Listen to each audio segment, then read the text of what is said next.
हम सब ने सुना है कि बिल गेट्स 23 की एज में मल्टी मिलियनर बन गए थे। मार्क जकरबर्ग 23 की एज में बिलियनर बन गए थे। इवन अमेजॉन के फाउंडर जेफ बेजोस 35 की एज में बिलियनर बन गए थे। इसको देख के हम खुद को कोसते हैं, but you know what's the reality is, Bill Gates was born in a very rich family, जहां उनके फादर के लॉ फर्म्स थे जिसके ऑफिसेस यूएसए और चाइना में भी थे। उनकी मां Mary Maxwell Gates Kings Counties United Ways की प्रेसिडेंट थी, जिनके डैड एक वेल्थ बैंकर थे और ग्रैंडफादर नेशनल सिटी बैंक के प्रेसिडेंट थे। बिल गेट्स ने एमएस ऑफिस उस वक्त $50,000 में किसी प्रोग्रामर से खरीदा था और आईबीएम के साथ $multi-billion का कॉन्ट्रैक्ट भी बिल गेट्स को उनकी मदर के रेफरेंस से मिला था।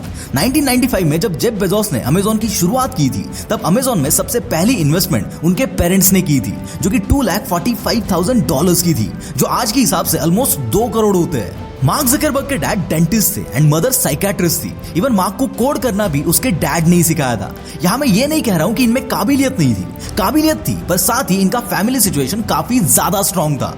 ठीक है, इनका छोड़ दो, ये तो बहुत हाई लेवल का एग्जाम्पल है। आप अपने ग्रुप में देखो, कुछ बच्चे होते हैं जिनका फैमिली सिचुएशन काफी ज्यादा स्ट्रॉन्ग होता है, तो ऑब्वियस सी बात है कि वो आपसे पहले फाइनेंशियली स्टेबल होने वाले हैं। ऐसे केस में अगर आप खुद को कोसते रहोगे तो आप कभी भी सेटिस्फाइड नहीं होंगे, बिकॉज फाइनेंशियल इंडिपेंडेंस ये एक पर्सनल जर्नी है जो हर किसी की अलग अलग है और आपका फैमिली सिचुएशन यहाँ पे काफी मायने रखता है और इसका कोई करेक्ट टाइमलाइन नहीं है कि आपको इसी एज में फाइनेंशियली इंडिपेंडेंट होना है। मेरा एक पर्सनल एग्जांपल बताता हूँ। जब मैं 12th स्टैंडर्ड में था, तब मेरे रिलेटिव्स में मेरी एज का एक लड़का जॉब करने लगा था, जो महीने के 15-16 हजार कमाता था। उस वक्त रिलेटिव्स में हर कोई उसकी तारीफ करता था कि ये बंदा इस एज से ही कमा रहा है और उसके नाम से हमें ताने मारे जाते थे कि तू कब कमाना स्टार्ट करेगा।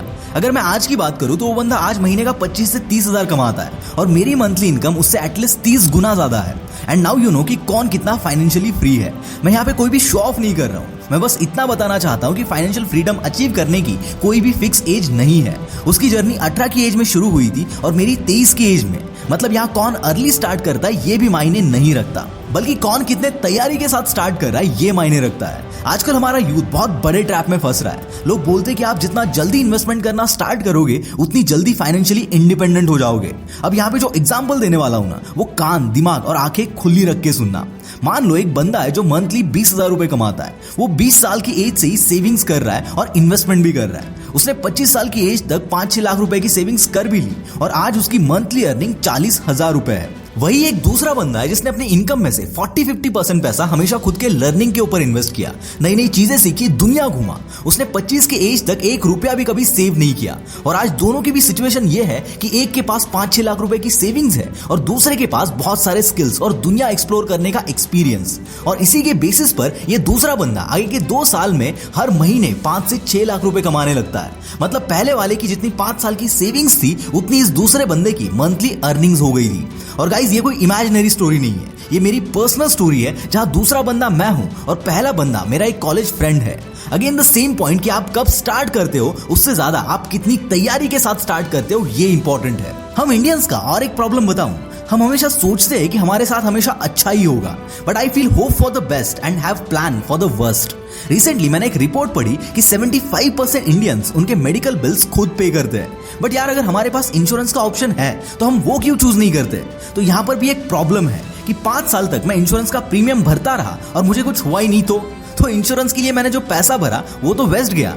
बट अब इसके ऊपर भी एक इंटरेस्टिंग सोल्यूशन है, max life guaranteed life insurance, जहां पर आपको इंश्योरेंस भी मिलेगा और आपको कुछ नहीं हुआ तो भी आपको आपके प्रीमियम पर 7.5% के गारंटीड रिटर्न्स भी मिलेंगे, जो कि 100% टैक्स फ्री रिटर्न्स होंगे अंडर सेक्शन 80C। इनका short term investment plan just 5 साल का है, सो इसकी लिंक डिस्क्रिप्शन में है, एक बार जरूर चेकआउट करना। अब ऐसे प्लान का यूज केस समझते हैं। हमारे लाइफ में कुछ ऐसे गोल्स होते हैं जैसे कि ड्रीम घर का डाउन पेमेंट और किड्स की एजुकेशन, जिसमें हम कॉम्प्रोमाइज नहीं करना चाहते, और इसके लिए आपको नीड है एक ऐसे फाइनेंशियल इंस्ट्रूमेंट की जो आपको 100% गारंटीड रिटर्न्स दे और ऐसे रिटर्न्स जो आपको इन्फ्लेशन को बीट करने में मदद करे। और max life guaranteed life insurance plan ऐसे ही पर्पस के लिए बना है। लिंक मैंने डिस्क्रिप्शन में शेयर कर दिया है, तो अभी क्लिक करो and take the advantage of guaranteed tax free returns to power your financial dreams. दोस्तों, ये ह्यूमन नेचर है, जहां हमें हम फेल हो गए इसका दर्द कम होता है और दूसरा सक्सेसफुल हो गया इसका दर्द ज्यादा होता है। पर किसी और को देखकर खुद को कोसना बंद करो कि यार मैं अभी तक फाइनेंशियली इंडिपेंडेंट क्यों नहीं हुआ हूं। ट्राई करते रहो, ट्राई करना मत छोड़ो, पर दूसरों की टाइमलाइन से खुद की टाइमलाइन को कंपेयर करने की गलती मत करो। लाइफ के अर्ली स्टेज में जितना अपने अंदर भर सकते हो भरो, जितना सीख सकते हो सीखो, जितना एक्सप्लोर कर सकते हो करो। क्योंकि अभी अगर आप सेविंग्स करने के चक्कर में पड़ गए ना, तो लाइफ में कभी भी रैट रेस से बाहर नहीं आ पाओगे। और आपके बैकग्राउंड के हिसाब से, आपकी फैमिली सिचुएशन के हिसाब से, आपकी काबिलियत के हिसाब से आप कब फाइनेंशियली फ्री हो सकते हो उसकी प्लानिंग करो।